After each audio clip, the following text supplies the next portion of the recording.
So one of the standout cars at SEMA this year is the car behind me, and this is its owner, Mr. Rob Dahm. How you doing, man? So this is your 4-rotor RX-7. Tell us a bit about it. This is the car. The hype behind this vehicle has been absolutely insane. This is my world's first all-wheel drive 4-rotor RX-7. So tell us, I want to know power figures, how big is the turbo, what's the suspension setup, what are your goals with this car? Yes. So my goals were to fulfill and to live up to the status I have as the largest rotary videos on YouTube. This car hopefully is going to fulfill that status. This is a completely custom suspension out of the Unicorn. There's a company called AWD Motorsports. They built the Unicorn. They found out about this. They're New Zealanders. They said, we love Rotary. We think you're absolutely insane. We're in. So this is meant to handle, and instead of just having a massive engine with tons of horsepower, I wanted to have a car that could handle and be just like the Japanese spirit of a rotary engine vehicle. So tell us, power, top speed, what's going to happen? Yes, so the gentleman building the engine is a NHRA Hall of Famer with drag racing, and so he's got the same turbo on his 3-rotor, making 1,500 horsepower to the wheels. So you're going to have one more rotor? Yes. And he's making 1,500 with 3 rotors. And you know, there's a little controversy when you say how much power does a car that's not running, how much is it capable of making? We're up to 1,800 horsepower in terms of fuel and turbo. The turbo is going to have way higher end. It's quite big. Yes. It's like a truck turbo. And top speed, what are we looking at? The transmission is geared with this wheel size to do 255. Is this going to be a race car, a street car? Can you daily it? It looks like a race car now, but the goal is to make it an insane, legendary street car. That's one of the reasons I had the roll cage pushed so hard up and out of the way, is because think of it like a twin-turbo Gallardo except with a rotary engine. This is meant to be a monster on the street. And what's your favourite thing about the car? Obviously there's quite a lot of work still left to do, but you know the plan. What will be the coolest thing about the car? Honestly, I love the suspension.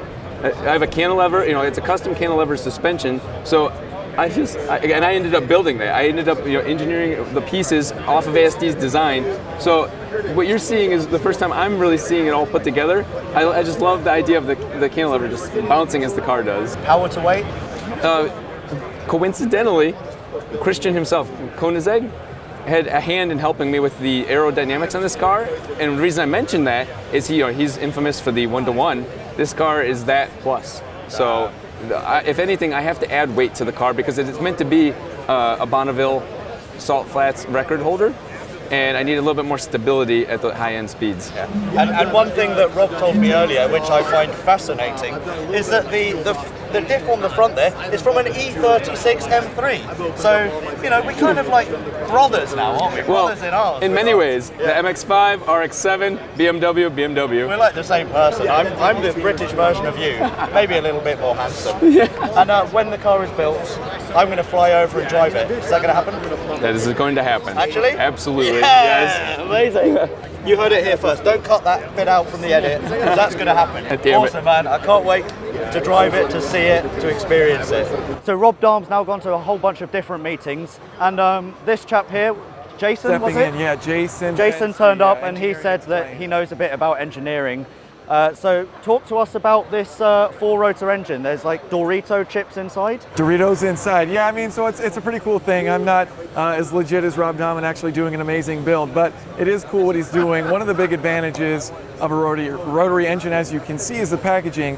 It's super tiny, it's super compact, and you can get a ton of power out of that. And if you look at the size of it, like you wouldn't think, okay, something that small is going to be producing power that big. So it's a really cool project. The other thing is, like, this isn't a production engine. They don't make production 4-rotors, so it's very unique to this. And one of the unique aspects about the Doritos inside is how you line them up. So if you have 2, you have a triangle like this, and you have a triangle like that. If you have 3, it goes into a little, 120-degree angle pattern. And then if you have 4, I was thinking it was actually up-down, but as a result of the way you want to balance it, you actually just go twist it every 90 degrees. So it goes 90 degrees back and spirals back through there. But you have a lot of combustion cycles occurring simultaneously in all of these rotors, and so it's a very smooth running engine.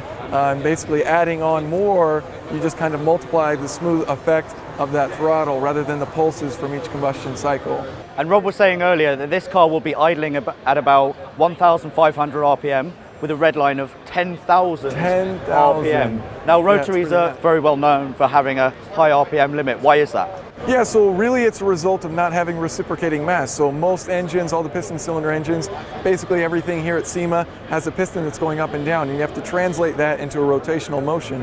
Whereas this is everything that's in there that's moving, that is creating that rotational motion, and it's already rotating. So there's no parts that are moving up and down, everything's just moving in that pattern, so you can spin it up really fast. And rotary engines are not known for being the most reliable. Something about apex seals? Yeah. What are your thoughts on this one? I think it's going to be great. He's got the right people behind the project. You know, that's really what it's about, is getting the right design in there. There are challenges to it, like you have to inject oil into the engine, and you don't do that with piston cylinder engines. So you actually have oil squirters shooting in your engine oil, so you have to top it off every now and then with your fuel to help keep that seal, so that you're not getting that between the apex seal and the housing. You don't want that to get too hot, and so that's one of the things you have to do, is straight up inject engine oil in there. It's a unique solution.